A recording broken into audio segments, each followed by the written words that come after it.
Cordelia Ashfield, Duchess of Rowden, did not scream. She did not weep. She did not push back her chair or raise her voice above the register she used for ordinary things, the register she used for asking a footman to mend the fire, or telling a tenant that his rent would be forgiven for the quarter. She set her wine-glass down on the white cloth with both hands, slowly, as though it was something that might shatter if she trusted it to one. 22 candles burned along the length of the Rowden dining table that night, and every one of them showed her face perfectly still. Camille Severin had spoken in French, low and pleasant, the words dressed up as a compliment to whoever might overhear them in English. She had smiled while she said it, the smile of a woman certain that the steward's daughter across the table could not possibly follow her meaning. Elle n'est pas aimée. Elle est utile. She is not loved. She is useful. A small laugh went round that end of the table, the laugh of people who believed themselves alone in understanding a joke. Cordelia lifted her hand to the ribbon at her throat, where a small enamelled ring hung hidden beneath her bodice, and she did not touch it the way a woman touches a thing for comfort. She touched it the way a woman touches a thing to remind herself what she has already survived. Then she looked directly at Camille Severin, and she smiled back, and she answered her in French. By the time the fish course was cleared, the whole table would understand precisely what it had cost to underestimate her. That was still a few minutes away. For now there was only the held breath of a room realizing, one guest at a time, that the joke had not landed where it was aimed. The autumn of 1816 had come to the county of Wexbourne the way it always did. Heavy and gold, and entirely indifferent to the households it moved through. Harvest had been thin that year, the wheat coming in light after a wet August, and every estate from Rowden Hall to the Pemberton, lands to the north, had spent September counting sheaves and frowning over the sums. It was, in other words, an ordinary autumn, the kind in which a competent household ran quietly and a poorly run one began, very slowly, to come apart at the seams. Rowden Hall had not come apart, though for 2 years many in the county had expected it to. Julian Ashfield, 9th Duke of Rowden, had inherited an estate in worse condition than his title suggested, mortgaged pasture land, a roof that leaked into the long gallery, tenant farms that had not seen a fair lease renewal in a generation, because his father had preferred ledgers he did not have to look at closely. He had inherited, too, a doctrine, delivered to him at 12 years old by that same father in the flat voice of a man reciting a lesson he had learnt at cost. Love is a debt collector who calls in the middle of the night, and a wise man marries for use, so that he is never surprised by what is owed. Julian's mother had left when he was 11. She had gone north with a man who wrote her poetry, and she had not taken her son, and the previous duke had spent the rest of his life turning that fact into a philosophy rather than a wound, because a philosophy could be managed and a wound could not. He raised his son on ledgers and restraint. He taught him that affection was a luxury estates the size of Rowden could not afford, not with the roof the way it was, not with the tenant arrears the way they were. So when Julian came of age, and inherited both the debt and the doctrine, he did what he had been raised to do. He looked for a wife the way he looked at a fallow field, for what it could be made to yield. Cordelia Hale had been the land steward's daughter at Ashworth Park, the neighbouring estate, before she was anything else. Her father, Mr. Josiah Hale, had kept books so precise that the Ashworth family solicitor once said, only half in jest, that he trusted Hale's ledgers further than he trusted his own eyes. Cordelia had grown up at that man's elbow, learning double columns and quarter-day rents before she learnt to dance, and when her father died of a lung fever the winter she was 22, he left her 3 things: a small estate cottage, a single enamelled ring that had been her mother's, and a habit of mind that would outlast both. He had also left her a sentence, repeated so often in her childhood that it had worn smooth as a river stone, and she said it to herself now the way other women said prayers. A woman who is prepared owes fear to no one. It was, in the end, her preparedness that brought her to Rowden. Julian Ashfield had come to Ashworth Park on a state business 18 months after her father's death, had watched her untangle a boundary dispute over 3 seasons of muddled surveys in a single afternoon, and had proposed marriage to her 4 months later with all the warmth of a man securing a competent land agent. He did not court her, he interviewed her, in effect, and she, 24 years old, without prospects, without a dowry worth mentioning, and entirely without illusions about what love was worth to men who had been taught it was worthless, accepted him with her eyes open. She had told herself, on her wedding morning, that a marriage built on being needed was still a marriage, and that being needed was not nothing. It had taken 2 years at Rowden Hall for her to learn that being needed and being loved were, as her husband's own father might have said, different countries, and that she had married into the wrong one. Julian was not cruel. That was the thing the county never quite understood about him, watching from its drawing rooms and forming its opinions over cards.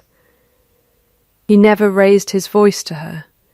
He never withheld money or comfort or the outward courtesies a wife was owed. He simply managed her the way he managed everything else at Rowden, efficiently, correctly, and with a locked door somewhere behind his ribs that he had built at 11 years old and reinforced every year since. He thanked her for her work on the estate books, the way he thanked a good steward. He praised her arithmetic.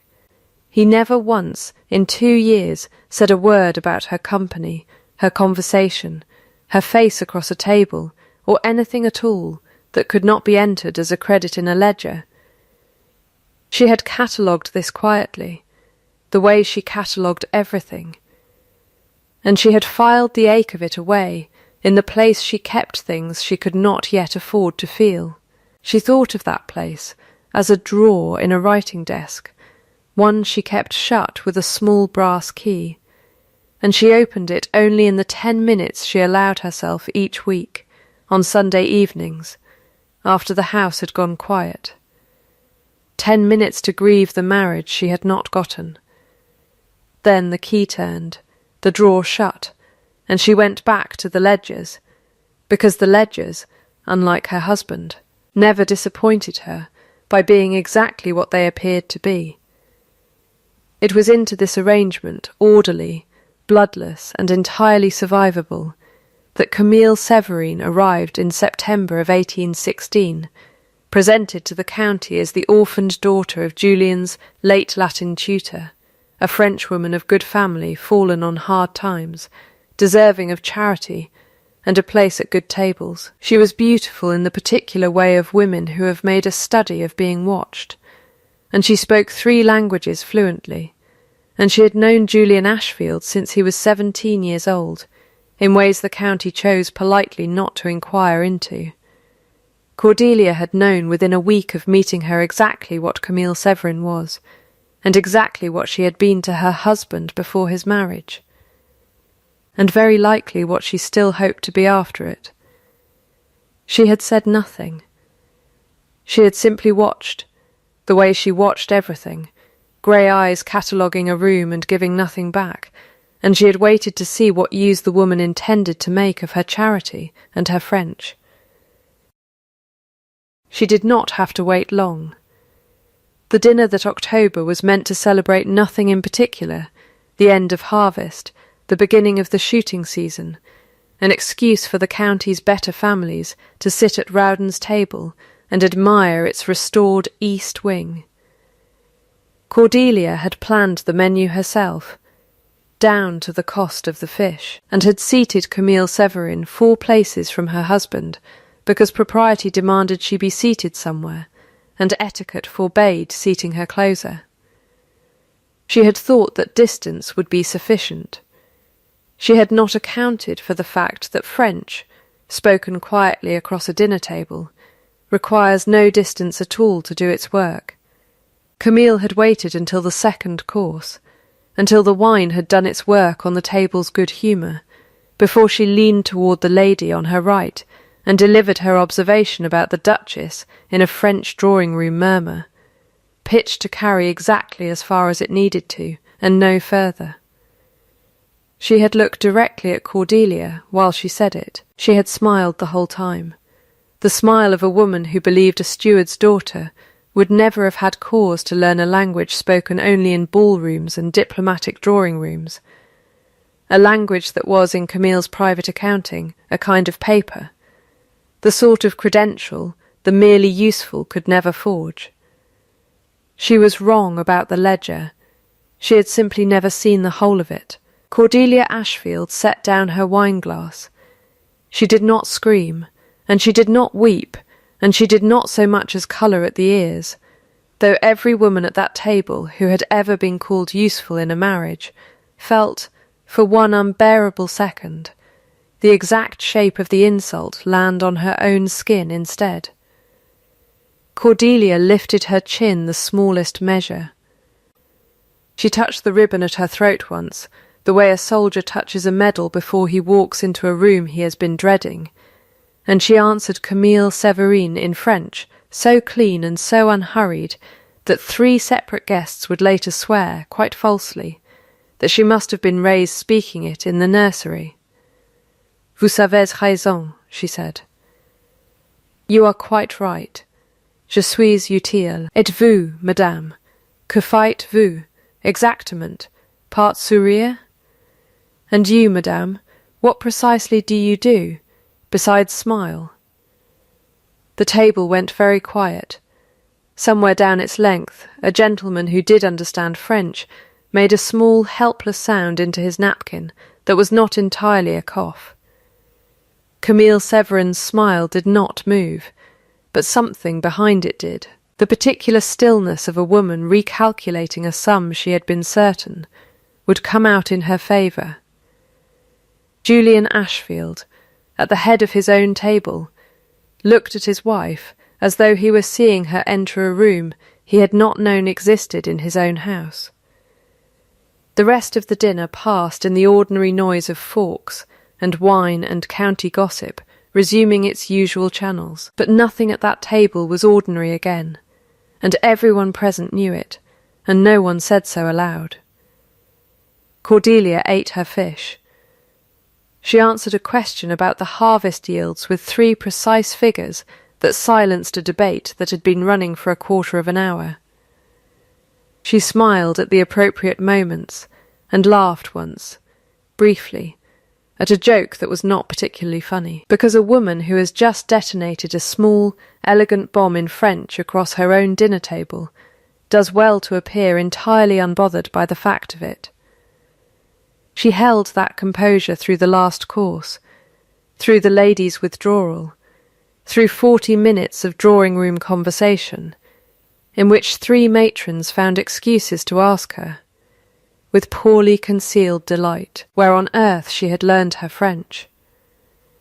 She held it through the departure of the last carriage, through the candles being snuffed one by one down the long gallery, through the walk up the east stairs to her own rooms with her husband's footsteps somewhere behind her, on the same staircase, not quite beside her, not quite apart. She held it until she reached her sitting room and shut the door, and only then did she sit down at her writing desk, take out the small brass key she kept in her workbox, and allow herself, for once outside the appointed Sunday hour, exactly 10 minutes with the drawer open. She did not cry even then. She sat with her hands flat on the desk, and she let herself feel the whole shape of it, 2 years of being catalogued as an asset, condensed into one French sentence, spoken by her husband's former mistress in front of 40 guests. And when the 10 minutes were finished, she closed the drawer, turned the key, and reached instead for the estate ledger she had left half finished that morning. She had work to do. Rowden Hall's housekeeper, Mrs. Pruitt, had served the family for 31 years, and had buried 2 dukes' worth of opinions about the family under a manner so plain it discouraged questions. She found the Duchess at the ledger past midnight. The candle burned low, and she said nothing about the dinner at all. She simply set down a cup of chocolate at Cordelia's elbow, and stood a moment, arms folded, looking at the columns of figures with the particular disapproval of a woman who believed accounts should be kept in daylight hours by daylight people. That Frenchwoman, Mrs. Pruitt said at last, will find her arithmetic does not add up the way she thinks it does. I hope so, Cordelia said, not looking up. You answered her proper. Mrs. Pruitt sniffed. In her own coin. I never heard the like. It was only French, Mrs. Pruitt. It was more than French, the housekeeper said. And you know it, Your Grace, so there's no use being modest about it in front of me. I've known you 3 years. You've never once been modest with a ledger, and this was a kind of ledger too. She paused at the door. He watched you the whole time, you know. His Grace watched you like a man who's misplaced something and just found it under his own roof. Cordelia's pen did not stop moving across the page. He watched me, she said, the way a man watches an investment that has unexpectedly appreciated. That is not the same thing, Mrs. Pruitt, no, the housekeeper agreed, after a moment. But it is a start.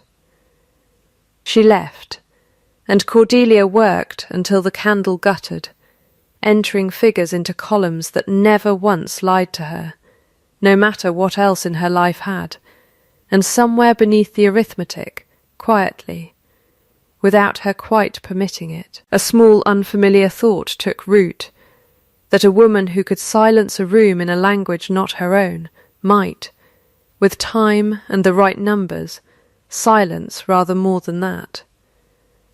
The drainage dispute on the Fenwick allotments had been dragging on for 3 years by the time Cordelia turned her attention to it, which was 3 years longer than it needed to.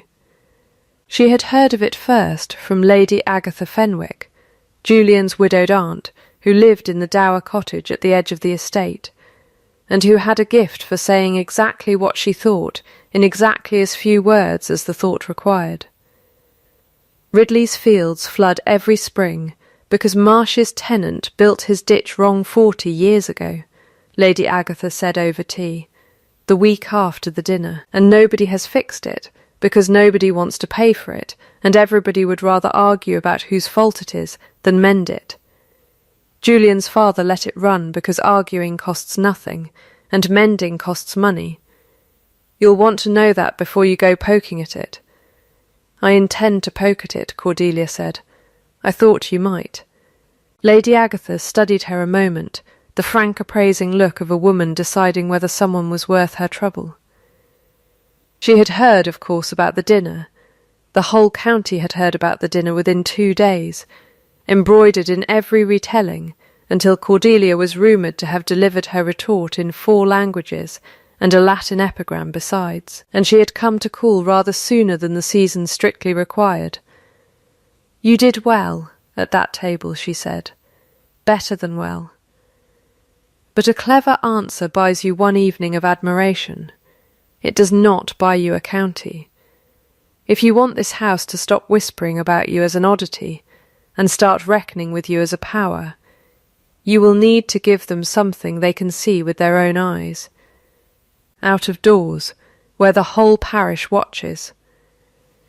"The drainage," Cordelia said. "The drainage," Lady Agatha agreed, "will do very well." It took her 3 weeks to untangle it properly. Old surveys pulled from the muniment room, a conversation with the Marsh tenant that began in suspicion and ended, 4 hours later, in his sketching the original ditch line from memory onto the back of a feed bill. A morning spent walking the boundary herself in boots borrowed from a groom, because her own were unsuited to standing calf-deep in air. Wexbourne allotment in October. She found, in the end, that the dispute had never been about malice at all. It was a miscalculated gradient, 6 inches of fall lost over 400 yards, because the original ditch had been cut following an old hedge line instead of the actual slope of the land, and every flood since had been the arithmetic finally, patiently, taking its revenge on a decision made 2 generations ago by men no longer alive to be blamed for it. She proposed a new channel, cut on the true gradient, split the cost 3 ways between the estate and the 2 tenant farms according to acreage benefited, and set the figures out on a single page so plain that even Marsh's tenant, who had spent 3 years insisting the fault lay entirely with his neighbour, read it twice and then said, slowly, "Well, I'll be." He signed the agreement that same afternoon, in Mrs. Pruitt's kitchen, over a jug of small beer, and by the following Sunday half the parish had heard that the new Duchess had settled in 3 weeks a quarrel that had outlasted 2 harvests and 1 funeral. Julian heard of it from his own steward, a full day before his wife thought to mention it to him at all, which told him something about how little she expected him to care. He found her in the estate office that evening, bent over the ledger where she had entered the new arrangement in her own clean hand, and he stood in the doorway a moment before she noticed him, watching her work with an attention he had not, until recently, thought to spend on anything but the figures themselves. "Ridley tells me you walked the whole boundary yourself," he said. "In his boots, in a groom's boots. Ridley's would not have fit me." She did not look up from the page. The survey from 1791 had the gradient wrong. Someone had followed the hedge instead of the land. "You might have sent the steward to walk it. The steward has walked it for 3 years and settled nothing. I wanted to see the ground myself before I trusted anyone else's account of it." Julian crossed the room and looked down at the figures, at the 3 neat columns dividing the cost of the new channel between the estate and the 2 farms, with a fairness so evident that no one, reading it, could summon the energy to keep quarrelling.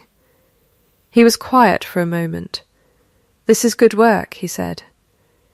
It was, Cordelia thought, precisely the sort of thing he had said to her 100 times before. Praise measured out like a wage, correct and entirely beside the point. And yet something in his voice this time sat slightly askew of its usual register, a fraction warmer than the ledger required, and when she glanced up she found him not looking at the figures at all, but at her hands where they rested on the page.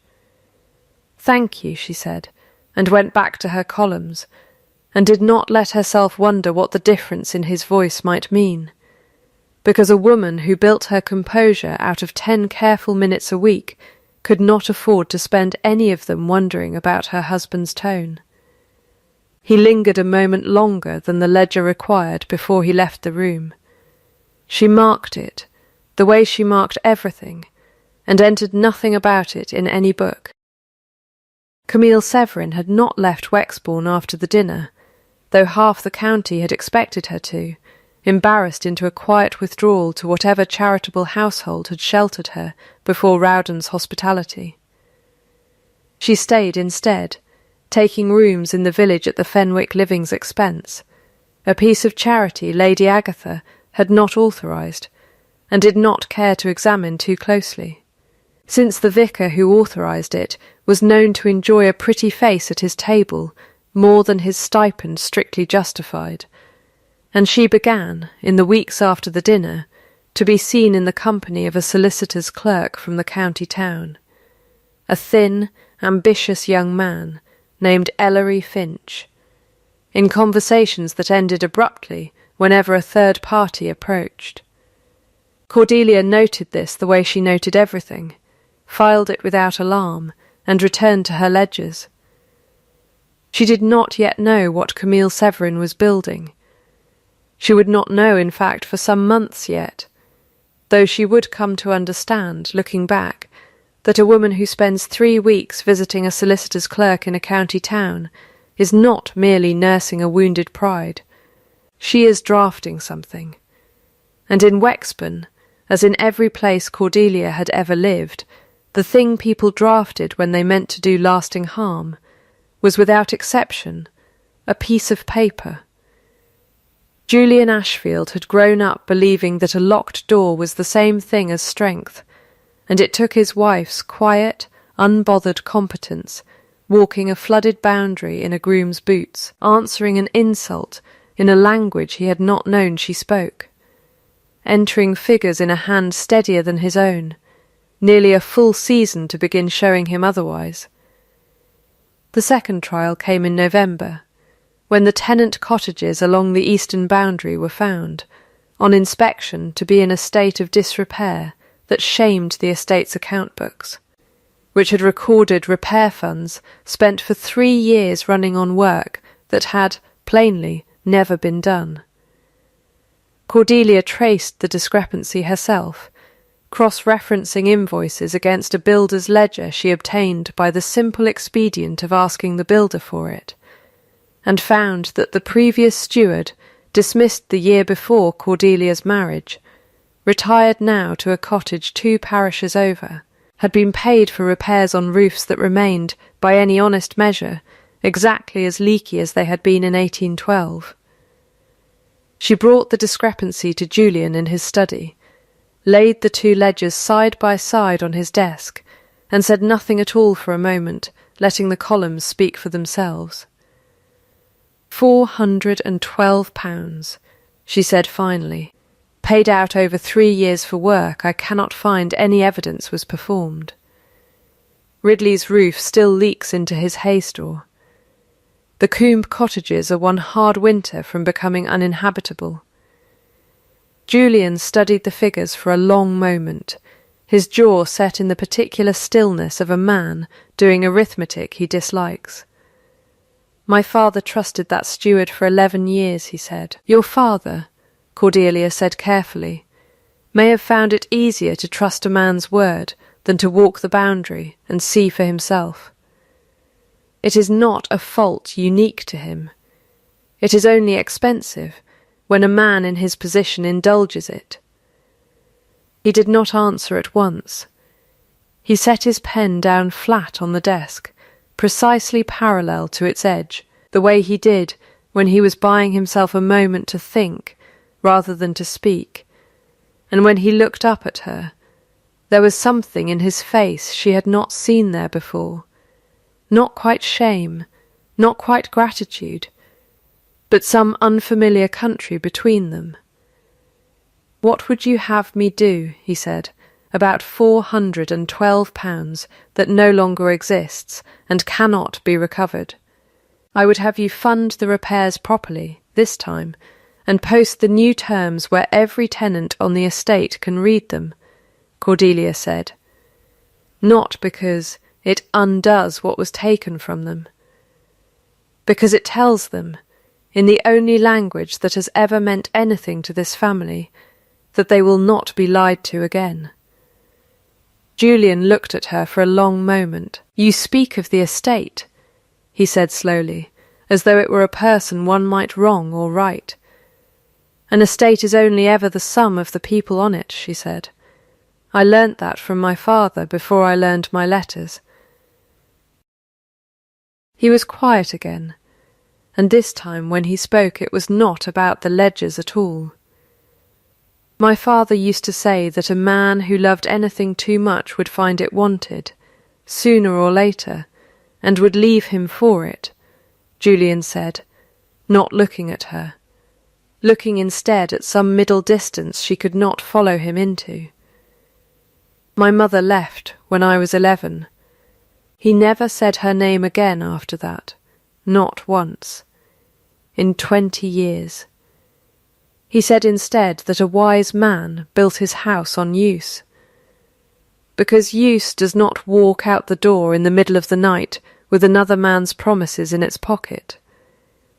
It was the first time in 2 years of marriage that he had told her anything true about himself that was not entered in a ledger. Cordelia stood very still, the way she stood still at dinner tables and boundary disputes, and did not reach for him, because some doors, once opened a crack, close again permanently if a hand moves too quickly toward them.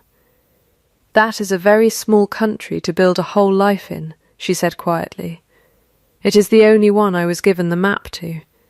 Then perhaps, she said, it is time someone drew you a better one. He looked at her then in a way he had not looked at her before, not across a boundary dispute or a column of figures, but directly, as though she herself were the thing requiring his full attention, and for one unguarded moment something behind his eyes moved that she could not yet name. Then Mrs. Pruitt knocked with the evening post, and the moment folded itself away, but Cordelia carried it out of the study with her nonetheless, and that night, in the 10 minutes she allowed herself, she found she had almost nothing to grieve, and did not know what to do with the 10 minutes instead. The county, meanwhile, had begun to speak of the Duchess of Rowden in a register it had not used before. It was not admiration exactly, not yet. The gentry of Wexbourne moved slowly in matters of opinion. The way water moves through clay soil, resisted at every turn before it finds its channel. But something had shifted since the dinner, since the drainage, since Ridley's roof was properly mended, and the terms posted on the estate office door for any tenant to read. Mrs. Roth, who kept the finest table in the county and the sharpest tongue to go with it, was heard to remark at a card party that the new Duchess had rather more about her than one first supposed, which, from Mrs. Roth, amounted to a standing ovation. Camille Severin heard this too, in the way such things always reached her, carried by the same currents of gossip that carried everything else through a county too small to keep its secrets. She heard it, and she smiled her pleasant smile, and she continued her quiet weekly visits to Ellery Finch in the county town, where a document was being drafted that she believed would end, once and for all, the inconvenient fact of Cordelia Ashfield's marriage. The document Ellery Finch had spent 4 months drafting was, on its face, a marriage settlement, a private contract, dated the spring of 1811, 5 years before Cordelia's wedding, purporting to record a binding promise of marriage between Julian Ashfield and Camille Severin, witnessed and sealed in the old family custom the Ashfields had once used for betrothals, before the practice fell out of fashion. If genuine, it would have made Julian's promise to Camille the prior claim, and Cordelia's marriage solemnized 5 years after a binding contract Julian had never formally dissolved, a bigamous one in all but name, with every consequence that implied for the legitimacy of any child born of it. It was not genuine, but Camille Severin had learned, in her years moving through the drawing-rooms of men who mistook her for decorative, that a forgery convincing enough rarely needed to survive close examination. It needed only to survive long enough to do its damage. To force a public scandal, a hurried settlement, a sum of money paid to make an inconvenient claim disappear before anyone thought to examine the ink. She brought it to Rowden Hall herself, in December, on a morning she had chosen carefully for its cruelty, the day of the parish Christmas assembly, when half the county's better families would be gathered at the hall by evening for a dinner Cordelia had spent a fortnight arranging. She did not come to the front door. She came to the estate office, where she knew Cordelia would be found working, and she laid the document on the desk between them with the particular gentleness of a woman placing a blade where its owner will be sure to see it. "I had hoped," Camille said, in English this time, "that we might settle this quietly, between women, before it becomes a matter for solicitors and county gossip. You understand, I am sure, how these things spread." Cordelia looked at the document. She read it once, slowly, and then again, and her hands did not move from where they rested flat on the desk. "This is dated 1811, she said. "It is. You did not know my husband in 1811. "I have known your husband," Camille said, smiling, "since he was 17 years old, madame, in every sense the word allows. The contract is genuine. I would not wish to see it made public for your sake, as much as mine, but I am a woman with very little left to lose, and a woman with nothing left to lose is not, I think, a woman you wish to have as an enemy." Cordelia was quiet for a long moment. She was aware, in some part of her mind not occupied with the immediate problem, that this was precisely the sort of moment her father had prepared her for, without ever knowing it, a woman across a desk with a piece of paper, and only the truth of the paper itself standing between order and ruin. "What is it you want?" she said at last, "since I doubt very much it is a quiet wedding 5 years too late." "A settlement," Camille said. "Generous and private, say £3,000, and my silence, and I take myself off to the continent and trouble this house no further." She smiled again. "It is a fair price for a duchess's legitimacy, I think. Cheaper than a scandal. Cheaper, certainly, than a bastard heir." Cordelia set the document down. She did not weep, and she did not rage, and she did not so much as raise her voice, though something in her chest had gone very cold and very still, the particular stillness of a woman recognizing precisely how much is at stake, and precisely how little good panic will do her. "I will need 3 days," she said, "to consider a sum of that size." "You have 3, Camille said, rising, gathering her gloves with the unhurried grace of a woman who believed she had already won. "I would not delay past the assembly on Thursday. I have found that scandals, like fish, are best served while they are fresh." She left, and Cordelia sat alone at the desk for a long moment with the false contract in front of her. And then she did what she had done every single time in her life a problem had arrived, dressed as a catastrophe. She reached for a clean sheet of paper, and she began, in her clean, steady hand, to make a list. She did not go to Julian first. She went, instead, to Mr. Aldous Crane, the family's solicitor in the county town, a small, precise man who had drawn up half the marriage settlements and land conveyances in Wexburn over 30 years, and who regarded forged documents with the personal offence of a craftsman confronted with shoddy work. "May I see the paper itself?" he said, when she had explained the whole of it, rather than a copy. She had thought to bring it. She had, in fact, simply taken it from her own desk drawer, where Camille had left it, on the theory that a blackmailer who cannot produce her evidence has considerably less leverage than one who can. Crane examined it under a glass for the better part of 10 minutes, turning it to the window light, running his thumb along the paper's edge.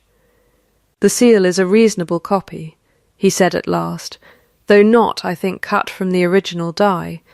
The Ashfield crest has a hare's ear a fraction too long here. See, where the true seal's is shorter. But seals can be argued over for a fortnight without settling anything. This," he tapped the paper itself, "will settle it faster." "The paper?"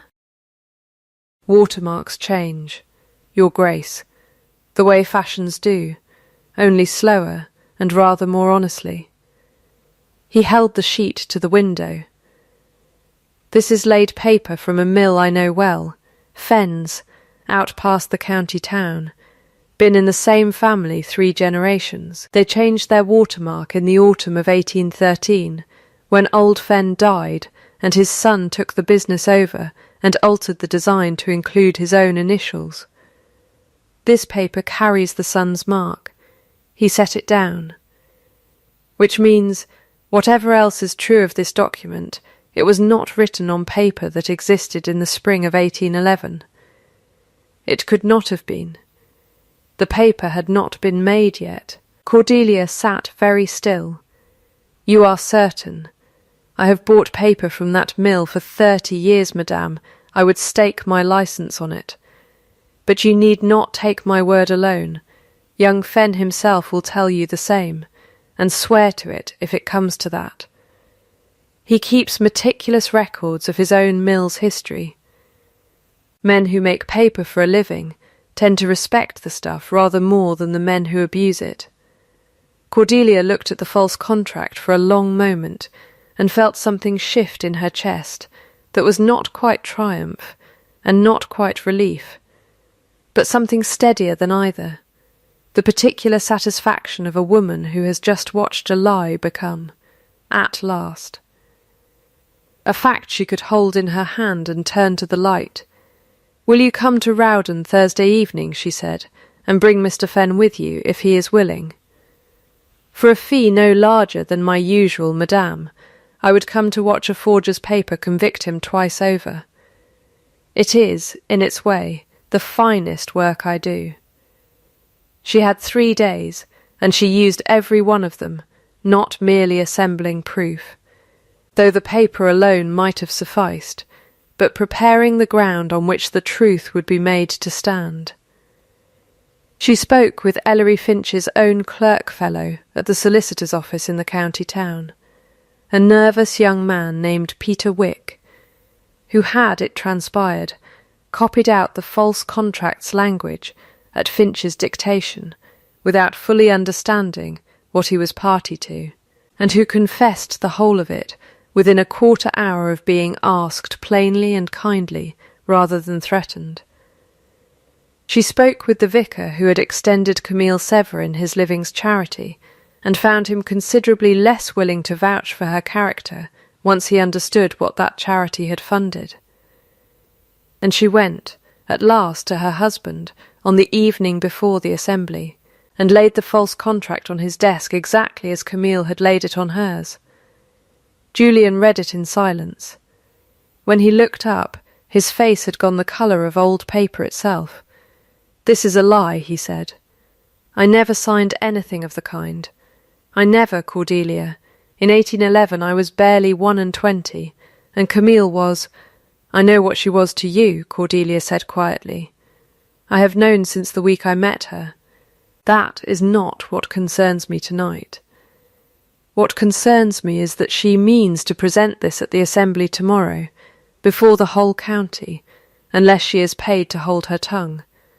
And I do not intend to pay her a single shilling, because I have spent 3 days proving the paper itself could not have existed in the year she claims to have signed it."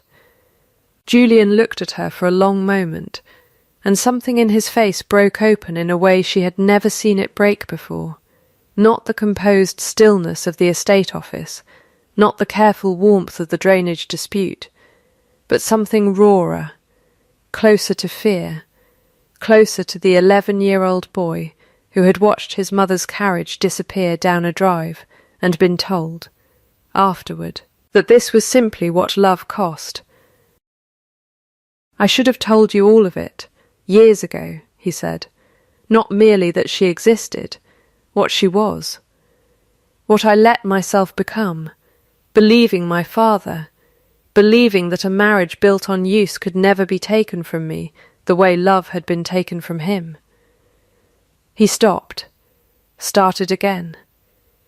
"I have called you useful in this house for 2 years, Cordelia, as though it were the highest compliment I own, and I have watched you build this estate back into something whole with your own 2 hands, and I never once, He stopped a second time, and this time he did not start again immediately, and the silence sat between them, heavier than anything he might have said. "Tomorrow," Cordelia said, into that silence, "I intend to answer her before the whole county, with paper of my own. I would have you stand beside me when I do it. Not to speak for me. I have no need of that. Only to stand where everyone can see that you do." "I will stand wherever you tell me to stand," Julian said, "for as long as you will have me there." She looked at him a moment longer, and then she reached up and unclasped the ribbon at her throat, and drew out the small enamelled ring that had been her mother's, and held it a moment in her palm before she spoke.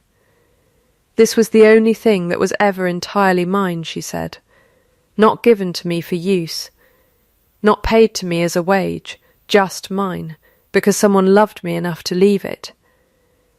She closed her hand around it.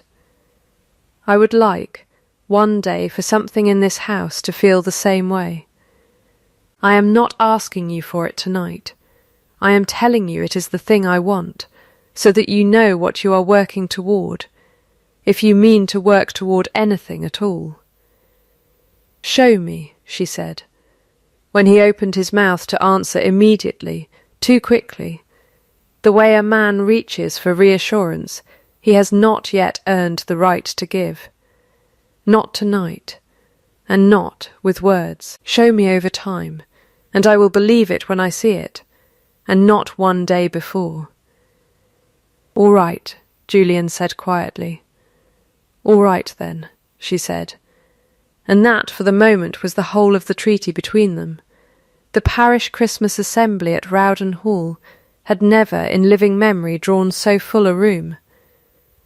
Some of that was the season, and some of it was the county's appetite for spectacle, after 4 months of watching the Duchess of Rowden's reputation climb steadily against every expectation set for her. But a good deal of it, Cordelia suspected, was Camille Severin's own doing. She had let it be known, in careful whispers over the preceding week, that something remarkable might be said at the Rowden Assembly this year. Something that would interest anyone who had ever wondered about the circumstances of the current Duke's marriage. She had timed her entrance for the moment the dancing paused for refreshment, when the long gallery was fullest and quietest at once, guests drifting between the supper tables with glasses in hand. Exactly the audience a woman building a scandal would choose. She crossed the room toward Cordelia and Julian with the false contract in her gloved hand, and she did not trouble to lower her voice. "Your Grace," she said to Julian, sweetly, "I had hoped we might have settled our small matter privately, but since your wife has seen fit to delay, I find I must simply say it plainly, before your guests, and let them judge for themselves what sort of marriage this house has been built on." She held up the contract. This document, dated the spring of 1811 and witnessed in the old custom, records a binding promise of marriage between myself and Julian Ashfield, made 5 years before his wedding to the woman standing beside him. I have carried it a long while, out of loyalty I no longer feel I owe this family. I did not wish to embarrass anyone. But silence, I find, has become rather more expensive than honesty. The gallery had gone very quiet, the particular quiet of a room holding its breath to see which way a scandal will fall. Mrs. Roth's fan had stopped moving entirely. Somewhere near the supper table, a glass was set down with exaggerated care. Cordelia stepped forward. She did not raise her voice, because she had learned, over 2 years and 1 dinner table, that a voice raised in a quiet room only ever sounds like panic, and she had none to spare. "May I see the document, Miss Severin?" she said. "Not to dispute it. Only to be certain we are discussing the same paper you showed my husband's solicitor 3 days ago." Camille hesitated, only a fraction of a second, but a fraction was enough for the gallery to note it. She handed the contract over with the air of a woman confident it could withstand any scrutiny offered. "Mr. Crane," Cordelia said, and the solicitor stepped forward from where he had been standing, unremarked, near the gallery's far door. "Would you be so good as to tell the room what you found when you examined this paper 3 days ago?"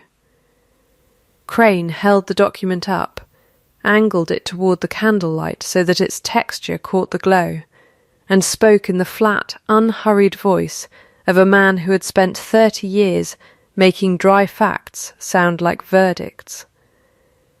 "This paper," he said, "was milled by Fenn and Sons, of the county town, on stock bearing a watermark the mill did not begin using until the autumn of 1813, 2 full years after the date this contract claims to have been signed. I would not ask the room to take my word for it alone." He gestured, and a young man Cordelia had brought from the county town that afternoon, dressed in his good coat and plainly uncomfortable at finding himself the object of 40 pairs of eyes, stepped forward from the edge of the gallery. "I'm Josiah Fenn," he said, his voice unsteady but clear enough to carry. "My father kept the mill before me, and I keep it now, and I've the ledgers to show when every mark we've ever cut went into use. This paper's mine, my mark, not my father's, and my mark didn't exist till 2 years after the date wrote on it. I'll swear to that on anything you like." A murmur moved through the gallery, the particular murmur of a room's opinion turning over all at once, like a tide that has been building against a seawall for an hour finally finding the crack that lets it through. "There is more," Cordelia said into the murmur, and her voice did not rise, though the room quieted further to hear it, if the assembly wishes to hear it.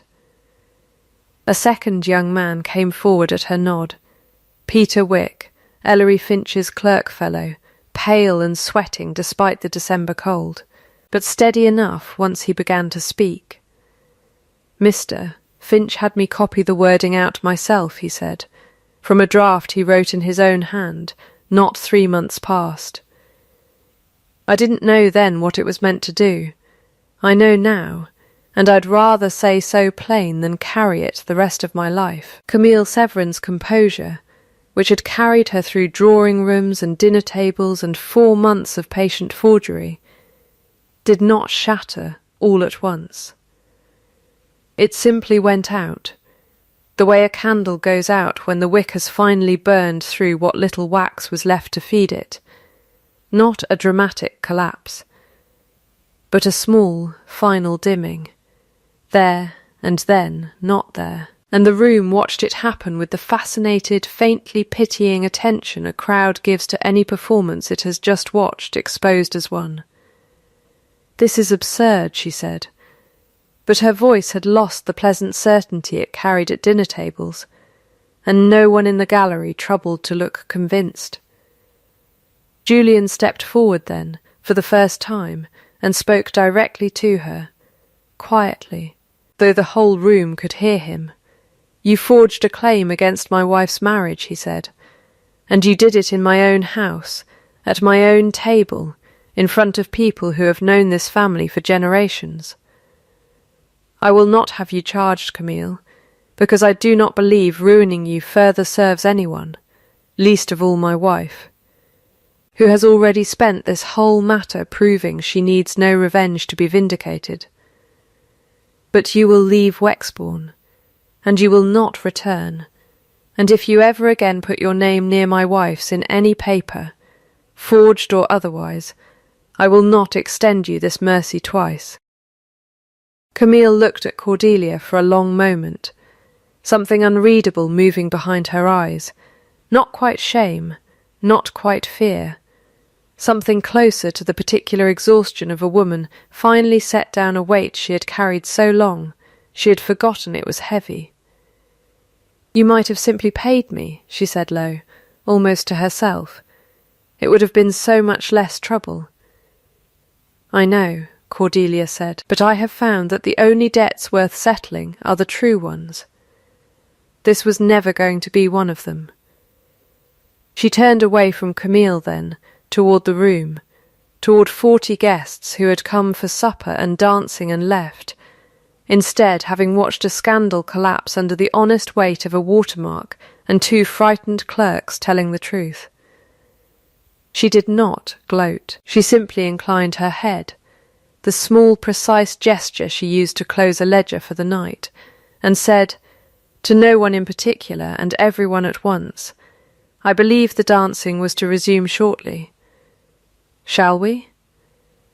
It took, in the end, a good deal longer than a single evening for the county to finish talking about it, but the talking, this time, ran entirely in her favour, the way water finally finds its true channel after years cut wrong. Camille Severin left Wexbourne within the week, for the continent, with a small sum Julian settled on her privately. Not the £3,000 she had demanded, but enough to begin again somewhere. Her name carried no weight either way. Which was, Cordelia thought, its own kind of mercy. Offered not because it was owed, but because it cost nothing to be generous from a position finally secure. Julian came to her study 3 nights after the assembly, when the house had gone quiet, and the last of the county's letters of congratulation had been answered, and he sat down across from her, with the particular carefulness of a man who has rehearsed what he means to say, and is afraid, even so, of saying it wrong. I owe you an explanation, he said, and I know the difference between that and an apology, because you taught it to me yourself the night Camille brought that document to this house. I mean to give you both, in full, if you'll hear them. I will hear them, Cordelia said. The apology first, then, he said, because it is the easier of the two, though it should not be. I am sorry.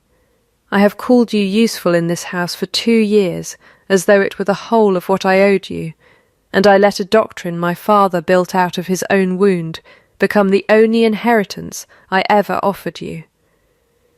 You deserved a husband who saw you the day he married you, not one who required a forged contract and a public scandal to teach him how. And the explanation. My mother left when I was 11, Julian said, and my father did not grieve her. He converted her into a lesson, the way some men convert loss into philosophy, because philosophy can be managed and loss cannot. He taught me that love was a debt that beggared the man who paid it, and that a wise man built his house on use instead, because use never packed a trunk in the night. I believed him for 20 years, Cordelia, because believing him meant I never had to feel what he felt, watching that carriage go down the drive. I married you believing I was being wise. I did not understand, until I watched you stand in that gallery with a solicitor and a paper mill's watermark, and not 1 ounce of fear in your face, that I had simply been afraid the whole time, and had called the fear wisdom because the fear was easier to live with under that name. Cordelia was quiet a long moment. Explanation is not the same as excuse, she said finally. I want that understood between us, before we go any further. I do not offer it as one. Then I will tell you what I require, she said, and I would rather say it once plainly than have you guess at it for years the way you guessed at everything else. She folded her hands on the desk. I require full authority over this estate's accounts, in name as well as practice, so that no steward, however trusted, is ever again paid for work that was never done. I require that my name be used, in full, in every document this house produces, not appended as an afterthought to yours. I require that whatever passed between you and Miss Severin before our marriage never again be a subject either of us pretends does not exist between us. I would rather know a hard truth than manage a comfortable silence. "And I require," she said, more quietly, "that when you tell me something is good work, or that you are grateful, or that I am useful to you, you understand that none of those words are the ones I am waiting to hear, and that I will go on waiting, patiently, for as long as it takes you to find the right ones, but that I will not pretend any longer that the wrong ones are sufficient." Julian looked at her for a long moment. "All right," he said. "All right, then," Cordelia said, and something in her chest, some old careful ledger she had kept for 2 years without quite admitting she kept it, closed its books at last on one account and opened a new one. The winter that followed was not dramatic. That, Cordelia would come to think, was rather the point of it. That after a scandal answered with a watermark and a marriage nearly wrecked by a doctrine, 11 years in the making, what came next was simply a long accumulation of small, unremarkable days, each one meaning nothing at all by itself, and everything in the sum of them together. Julian began sitting with her in the estate office in the evenings, not because the ledgers required his presence, but because he had taken to reading beside her while she worked, the two of them sharing a single lamp, the way they had never once shared anything in 2 years of marriage. He began pouring her tea before she asked for it, learning without being told that she preferred it too strong and barely sweetened, a small competence he practised until he had it exactly right and never once mentioned having learned it. He moved his chair one evening in January from its accustomed place across the room to a spot beside hers at the window seat, and said nothing about the move at all, as though it were the most ordinary thing in the world for a duke to relocate his reading chair 6 feet across a room for no reason he cared to name. None of it, alone, would have meant anything.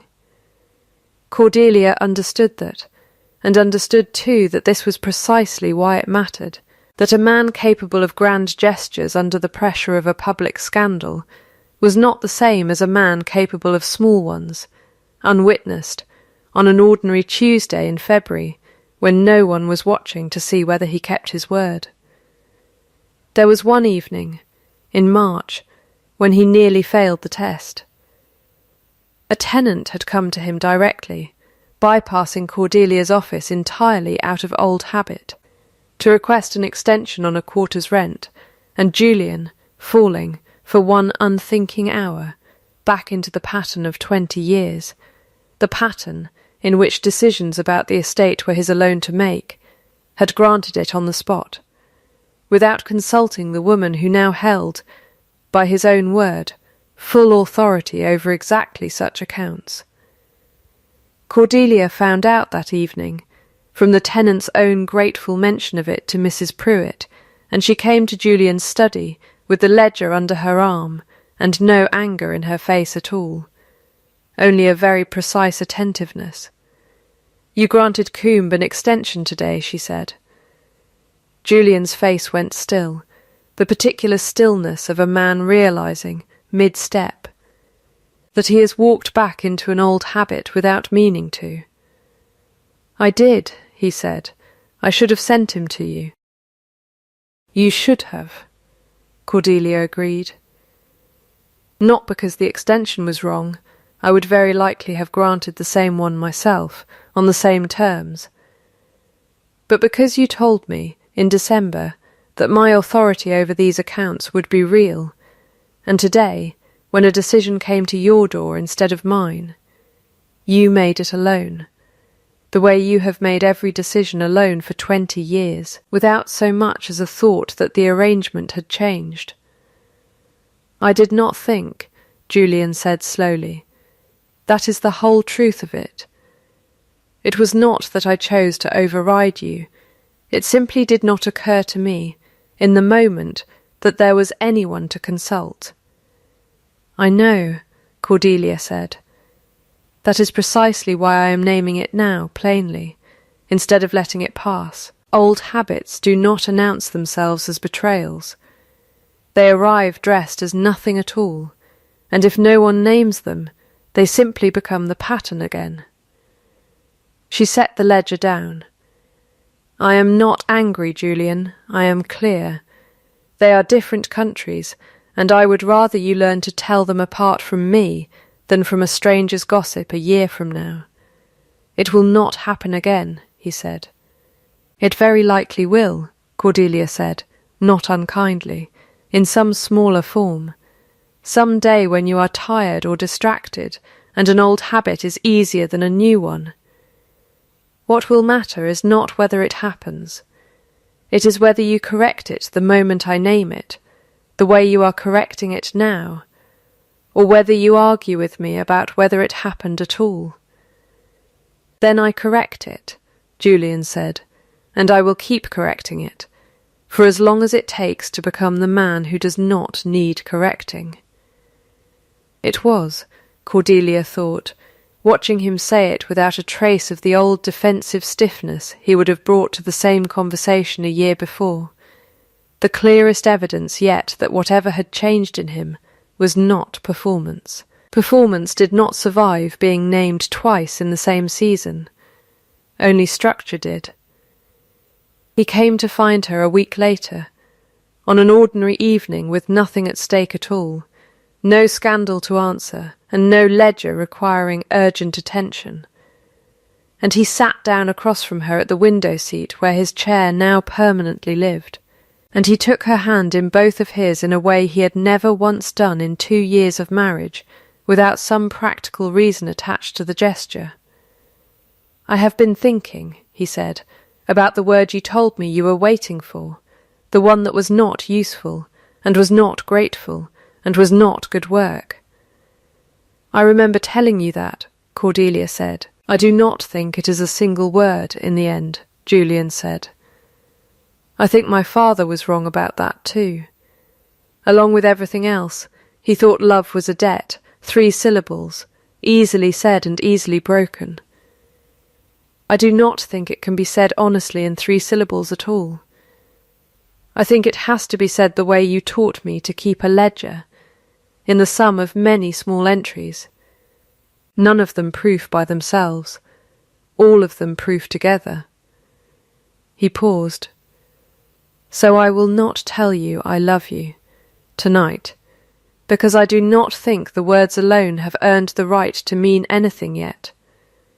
I will tell you instead that I would choose you, that I have been choosing you, in fact since October, in every particular way I know how, and that I intend to go on choosing you for as long as you will let me, whether or not you ever again need a single thing from me that a ledger could record. Cordelia was quiet a moment, and something in her chest, the old drawer, the brass key, the 10 careful minutes she had rationed herself every Sunday for 2 years, simply opened on its own, without her permission, and did not ask to be shut again. Elle n'est pas utile, Julian said quietly, in French, watching her face. Elle est aime. She is not useful. She is loved. I believe that is the sentence someone owed you a long while ago, in the language it was first said wrong in. I thought you should hear it said right, at last, by the person who ought to have said it from the beginning. Cordelia did not answer him in words at all. She reached up, unclasped the ribbon at her throat, and set her mother's ring into his open palm, and said only, "Have this made to fit my hand properly. I find I am tired of carrying the only thing that was ever mine where no one else can see it." He had it done within the fortnight, taken to a jeweller in the county town, and reset onto a band sized to her finger, rather than a ribbon meant for hiding. And when he gave it back to her, he said nothing at all about what it meant, because by then they had both learned that the meaning of a thing was rarely improved by saying it aloud twice. 2 years passed, in the way years do at Rowden Hall, harvests better than the one that had opened this account. Tenant leases renewed on terms posted plainly for any man to read. A daughter born in the spring of the 2nd year, and named Margaret, for Cordelia's mother, whose ring she now wore openly on her right hand at every dinner the county hosted. Camille Severin, it was said, had settled eventually in Brussels, teaching French to the daughters of merchants who paid her honestly for honest work, which was, Cordelia thought when she heard of it, a fairer end than the woman's scheme had deserved, and very likely a better one than the woman's old life had offered. Ellery Finch had lost his position at the solicitor's office and taken up a clerkship in a shipping firm 2 counties distant, where forged contracts were considerably harder to draft undetected. Peter Wick, whose honest fright had helped unmake the whole scheme, was given a position in Mr. Crane's own office the following spring, at Cordelia's particular recommendation, because a young man who tells the truth when it costs him something is, in her experience, worth rather more than his current wages suggested. The Rowden estate posted its tenant wage scale publicly every Michaelmas now, a practice Cordelia had begun the winter after the assembly, and Julian had continued without being asked, because a house that had once paid a dishonest steward for roofs never mended owed its honest tenants nothing less than transparency, permanently, as a matter of principle rather than crisis.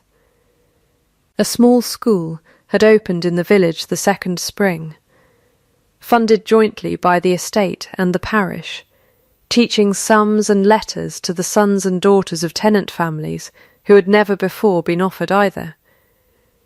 And Cordelia herself sat in on its lessons some Tuesday mornings, watching children learn columns of figures the way her own father had once taught her.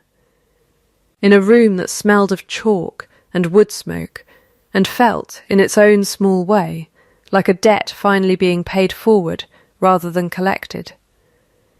Rowden Hall itself, in the 2 years since that October dinner, had undergone a change no visitor could quite name, but every visitor remarked on none the less, a looseness in its rooms, a warmth that had nothing to do with the fires, the particular ease of a house that has stopped holding its breath. Mrs. Pruitt said once to Lady Agatha, over tea in the dower cottage, that she had served the family 33 years now, and had never once, until the last 2 of them, heard the house make the sound an old building makes when it finally exhales, settling into itself at night, not out of age, she said, but out of ease. The way a person settles when they have stopped waiting for something to go wrong. Cordelia Ashfield, Duchess of Rowden, sat at her writing desk one evening in the autumn of 1818, her daughter asleep upstairs, her husband reading beside her in the chair he had moved to her window seat 2 winters before, and she thought, not for the first time, of the sentence her father had left her, the one she had repeated to herself through every ledger and every humiliation and every quiet 10 minutes behind a locked drawer. A woman who is prepared owes fear to no one. She had been prepared, that October evening, with nothing more than a language she had never told anyone she spoke, and a mother's ring hidden where no one could see it. She had not known then that preparedness would carry her so far, through a forged contract and a public reckoning, and a husband's slow unlearning of a doctrine built from his own father's grief. But she understood now, looking back, that it had never been the French, or the ledgers, or even the watermark on a stolen sheet of paper that had won her anything at all. It had been the plain, unglamorous discipline of building something true, while other people were still deciding whether to believe her. She had not been loved, once, in a house that called her useful instead.